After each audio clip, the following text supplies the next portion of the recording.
안녕하세요 어르신 여러분. 오늘 우리 하나님께 예배드릴까요?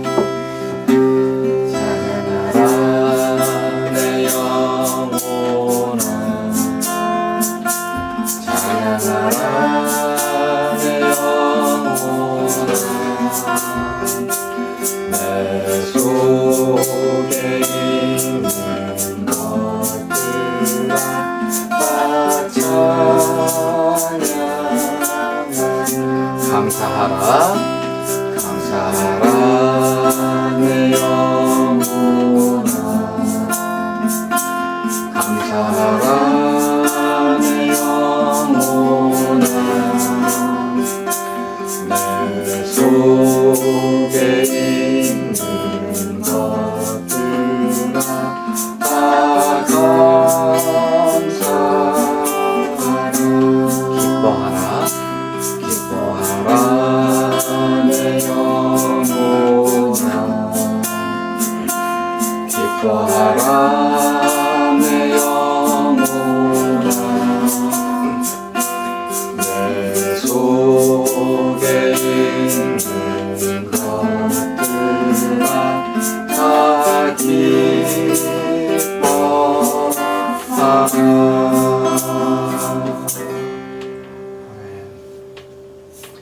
자, 우리 사도신경으로 우리의 신앙을 하나님 앞에 고백하겠습니다. 전능하사 천지를 만드신 하나님 아버지를 내가 믿사오며 그의 외아들 우리 주 예수 그리스도를 믿사오니 이는 성령으로 잉태하사 동정녀 마리아에게 나시고 본디오 빌라도에게 고난을 받으사 십자가에 못 박혀 죽으시고 장사한 지 사흘 만에 죽은 자 가운데서 다시 살아나시며 하늘에 오르사 전능하신 하나님 우편에 앉아 계시다가 저리로서 산자와 죽은 자를 심판하러 오시리라. 성령을 믿사오며 거룩한 공예와 성도가 서로 교통하는 것과 죄를 사하여 주시는 것과 몸이 다시 사는 것과 영원히 사는 것을 믿사옵나이다. 아멘. 우리 오늘 찬양은 두 개 할게요. 내 영혼이 은총입어 중한 죄지 벗고 보니 슬픈 나는 이 세상도 천국으로 가노라. 할렐루야 찬양하세. 내 모든 죄 사함받고 주 예수와 동행하니 그 어디나 하늘. 다시 한번요. 내 영혼이 은총이며 중한 죄지 벗고 보니 슬픈 나는 이 세상도 천국으로 가노라. 할렐루야 찬양하세. 내 모든 죄 사함받고 주 예수와 동행하니 그 어디나 하늘나라. 크신 하나님을 사랑할게요. 그 크신 하나님의 사랑 말로 다 영영 못하네.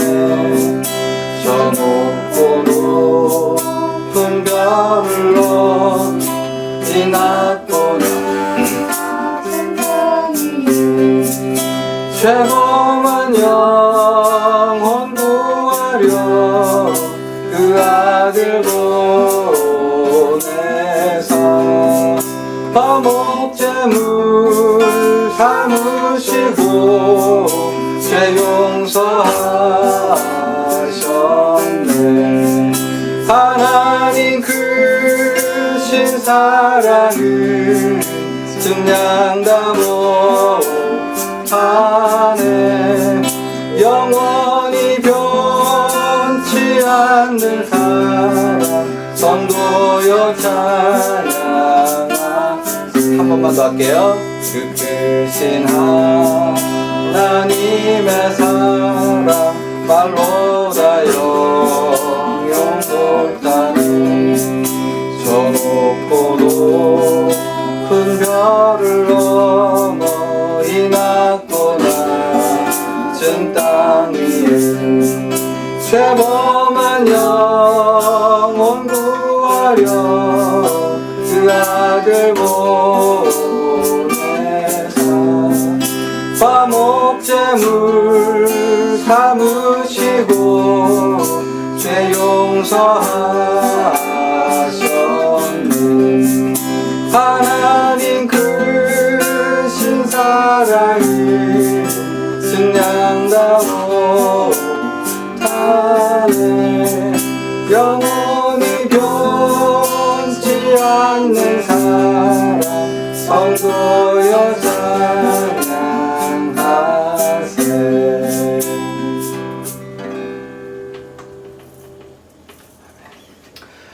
자, 오늘 하나님 말씀은요, 누가복음 24장 36절 되겠습니다.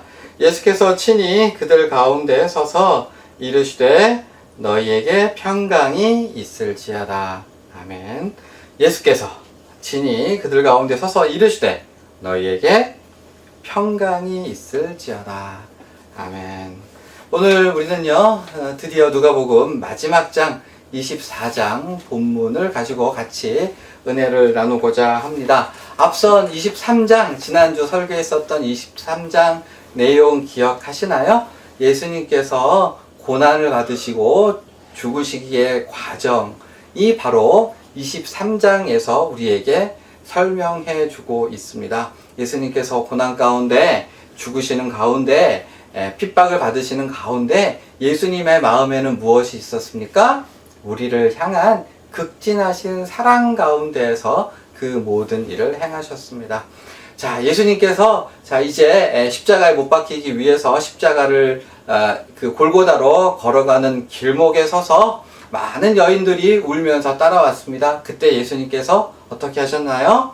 멈추어 서서 뒤돌아보시면서 그들에게 장차 이스라엘 백성에게 일어날 일을 알려주시면서 오히려 자기를 위해서 우는 여인들을 향해서 너희의 자녀를 위해서 울라고 대신 정작 자기가 죽어가는 과정에서도 예수님께서는 하나님의 백성 걱정을 하셨던 것 볼 수 있습니다. 또 십자가에 달리셨을 때 그 한쪽 편 강도를 구원하여 주셨고요. 그리고 그 십자가 아래서 욕하고 침뱉고 모욕하고 희롱하는 모든 사람들을 위해서 아버지, 저들을 용서하여 주옵소서, 저들이 하는 짓을 알지 못합니다 라고 그렇게 위에서 기도해 주셨던 거죠. 자, 예수님의 마음엔 뭐밖에 없어요? 마치 그 어머니가 사랑하는 아기를 위해서 자기 몸이 망가지는 것도 모르고 모든 것을 희생하여 주고 헌신적인 사랑으로 사랑하여 주는 것처럼 예수님의 마음에는 늘 당신이 고통당하고 아프고 괴로운 순간에도 우리를 위한 불타는 사랑이 있었다는 것, 우리가 지난 시간에 생각해 봤습니다. 그래서 사랑하는 어르신 여러분, 우리의 마음속에 늘 뭐가 있어야 됩니까? 예수께서 어떠한 사랑으로 우리를 사랑하셨는가를 깊이 생각할 수 있어야 되는 거예요. 자, 어머니에 대한 가장 큰 배신은 뭐예요? 엄마가 어떻게 나를 사랑하셨나를 잊어버리는 게 엄마에 대한 가장 큰 배신이 아니겠습니까? 그렇지 않아요? 마찬가지로 하나님에 대한 배신은 딴 거가 아니라 하나님께서, 예수님께서 어떠한 사랑으로 우리를 사랑하셨는가를 잃어버리는 것, 이게 가장 큰 배신이에요. 그래서 우리가 잘하는 건 없을지 몰라도 나가서 전도도 못할지 몰라도 그래도 모는 만큼은 예수께서 어떠한 사랑으로 우리를 사랑하셨고 우리를 위해서 당신의 목숨을 주셨고 그 죽음의 고통 가운데에서도 우리를 위해서 기도하셨다라고 하는 사실을 늘 잊지 않고 기억하고 묵상하고 찬양할 수 있는 우리가 되었으면 좋겠습니다. 바로 이것이 우리 지난주에 생각했던 말씀이고요.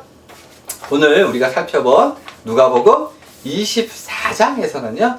예수께서 부활하시고 그리고 제자들을 만난 이야기를 하면서 자 누가복음 총 24장으로 된 누가복음이 마무리되고 있습니다. 그러니까 누가복음의 마지막 시간이 되겠어요. 오늘은 예수님께서 죽으실 뿐만 아니라 3일 만에 부활하셨습니다.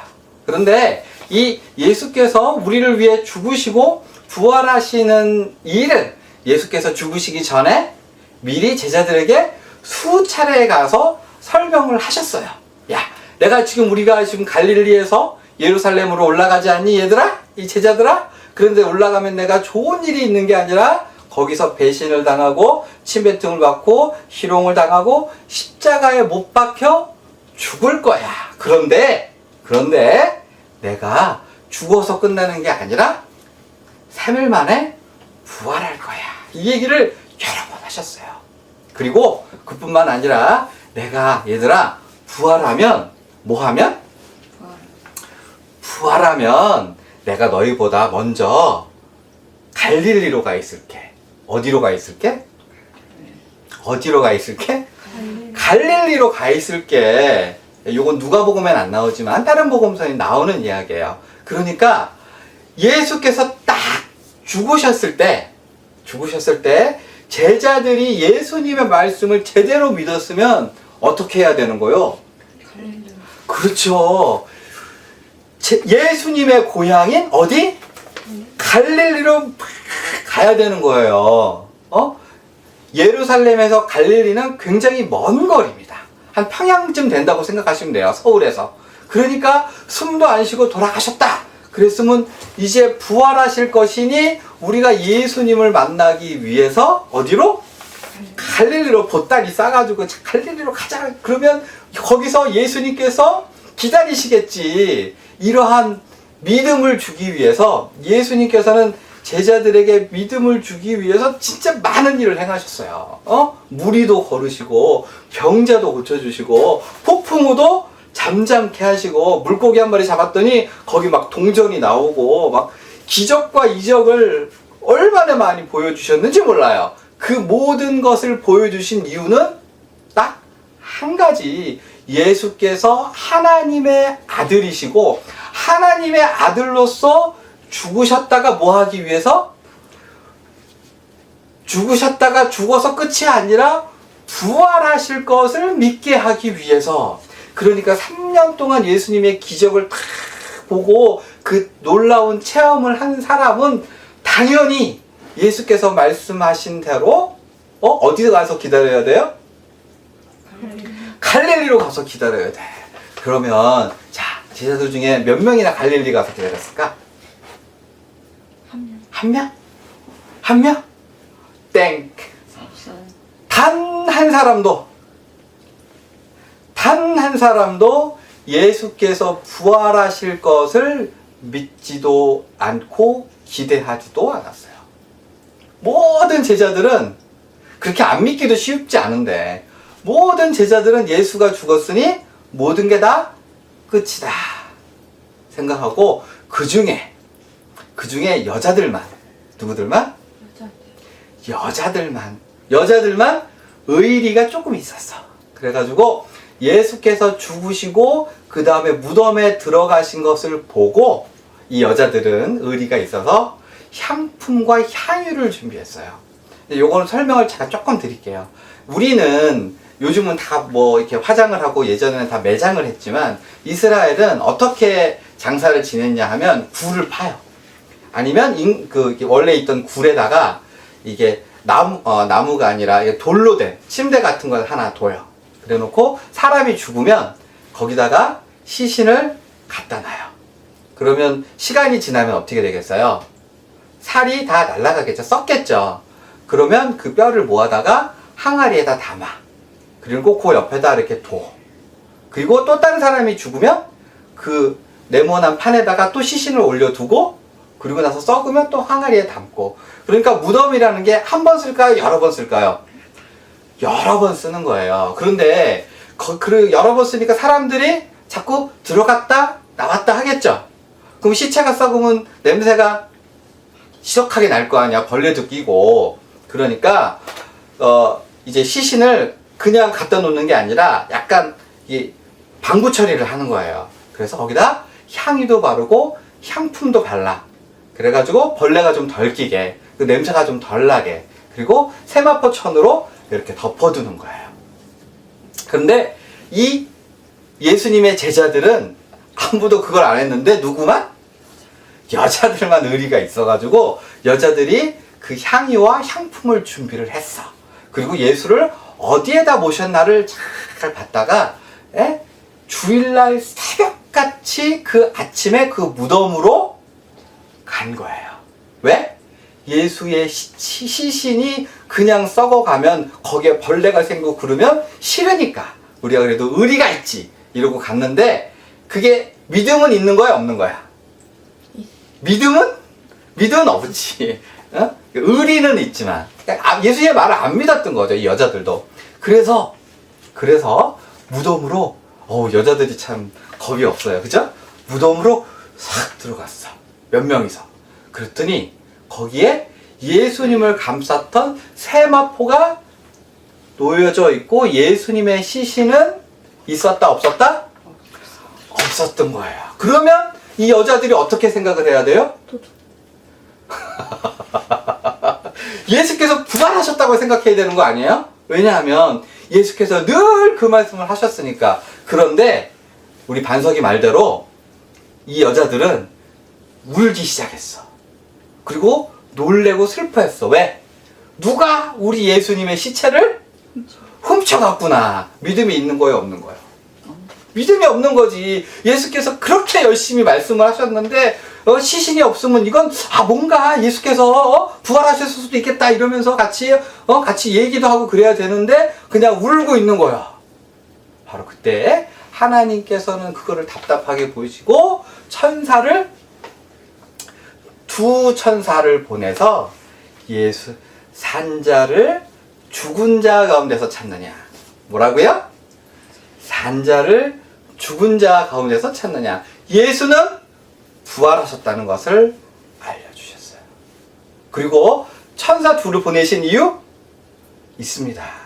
한 사람의 증언이 아니라 두 사람의 증언은 법적인 효력이 있는 것이 당대에 관습이었던 거예요. 그래서 천사 둘을 보내서 예수께서 살아나셨던 걸 여자들에게 알려주셨어요.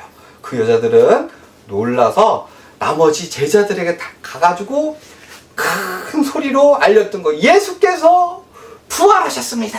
천사들이 알려주셨습니다. 이렇게 했더니 그 모였던 제자들이 어떻게 했을까? 성경 표현 그대로 얘기하면 그 여자들의 말이 허탄하게 들려서 믿지 아니하더라. 그렇게 안 믿기도 힘든데. 그래도 얼마나 안 믿었으면 그 제자들 중에 그 제자들에게 무리가 있을 거 아니에요. 그 이야기를 듣고도 참 거짓말도 잘하시네. 참 이상한 이야기를 하시네. 누가 훔쳐갔나? 그러니까 예수께서 부활하셨다는 건 생각도 안 하고. 그리고 나서 그 제자 중에 두 명이, 몇 명이? 두 명이 어디로 갔느냐? 엠마오라고 하는 마을로 갔어요. 근데 엠마오로 갔다는 게 중요한 게 아니라 그 중에 두 명이 예루살렘을 버려두고 다른 곳으로 갔다는 의미는 뭐냐 하면 나는 더 이상 예수 제자 안 하겠다는 거야. 예수님 죽었으니 뭐 다 끝이네. 이거 희망이 없네. 야 절망이다. 나 이렇게 못 살아. 나 이제부터 내 밥벌이하고 내 새끼들 키우고 나 그러고 살 거야 라고 하는 결심 속에서 엠마오로 갔던 거죠. 우리 같으면 벼락을 내리고 싶어요? 안 내리고 싶어요? 그런데 오늘 24장 본문에 예수님께서는 그 엠마오로 가는 두 제자에게 찾아가셨어요. 그래가지고 그들이 걸어가는데 같은 곳으로 가는 것처럼 우연을 가장해서 다 같이 가면서 이런 얘기 저런 얘기를 막 하기 시작했어요. 물론 그 두 제자의 눈이 가리워져서 예수님인 걸 알아보지 못하고 이런 얘기 저런 얘기 하다가 결국은 예수님께서 성경을 열어서 예수에 대한 이야기, 고난을 받고 죽으시고 부활하실 것을 설명하셨어요. 그리고 나서 저녁 식사 시간에 그들에게 빵을 나누어 주실 때 그들의 눈이 싹 열리면서 부활하신 예수님을 알아봤던 거죠. 그 순간 예수님께서 펑 하고 사라지셨어요. 그리고 저녁 시간에 보따리를 다 챙겨가지고 그 오밤중에 저녁 시간에 이제 다시 예루살렘으로 올라왔어. 그래가지고 그 11제자를 포함한 모든 제자들이 있는 곳에 찾아가서 우리가 예수를 만났고 예수께서 부활하셨습니다. 그때 바로 오늘 본문의 말씀을 예수께서 나타나셔서 이렇게 말씀하셨어요. 오늘 본문을 제가 다시 봉독해 올릴게요. 예수께서 친히 그들 가운데 서서 이르시되 너희에게 평강이 있을지어다. 뭐가 있을지어다? 너희에게 평강이 있을지어다. 다시 한번요. 너희에게 평강이 있을지어다. 너희에게 평강이 있을지어다. 아멘이신가요? 그러니까 제자들은요, 지금 의심하고 또 의심하고 예수를 배신하고 버려두고 나 이제 이거 모르겠네요 라고 하는 그 절망의 상태, 포기의 상태에 나타나셔서 예수께서는 여전히 너희에게 평강이 있을지어다, 아무 근심 걱정이 없을지어다 라고 복을 빌어주고 있었어요. 이 제자들은요, 다른 성경 본문에 의하면 문장 넣어놓고 있었어요. 왜요? 불안해서. 누가 나 예수 믿는다고 해서 잡아갈까봐, 감옥에 갈까봐, 그리고 앞으로 무엇을 하고 살지, 어떻게 살지, 어디로 가야 될지 불안한 상태인데 그 순간에 예수께서 나타나셔서 너희에게 평강이 있을지어다. 다른 말로 하면 앞으로 너희를 내가 뭐 하겠다? 책임져 주겠다. 먹이고 입히고 갈 때마다 함께하고 도와줄 거야. 너희의 인생은 걱정하고 근심하고 다른 거 생각할 필요가 없다. 왜? 내가 너희에게 평강을 빌어줄 거니까. 내가 너희를 책임진다라고 하는 말이 너희에게 평강이 있을지어다. 예수님은 혼내지도 않으시고요, 책망하지도 않으시고 이야! 너 그따위로 이거 할 거야! 라고 하지 않으시고, 왜요? 그들이 부족하고 연약하고 또 아무리 패역할지라도 예수께서 그들을 붙드시고 결국은 가장 좋은 길로 인도하여 주실 것이기 때문에 뭐라고요? 평강이 있을지어다. 그리고 나서 사랑하는 여러분, 거기서 끝이 아니라 그렇게 말씀하실 때에 제자들이 아직도 뭐라고요? 아직도 긴가민가 하니까 손을 내밀었어요. 자, 만져봐라. 발을 내밀고, 자, 만져봐라. 만져봐. 나야, 나.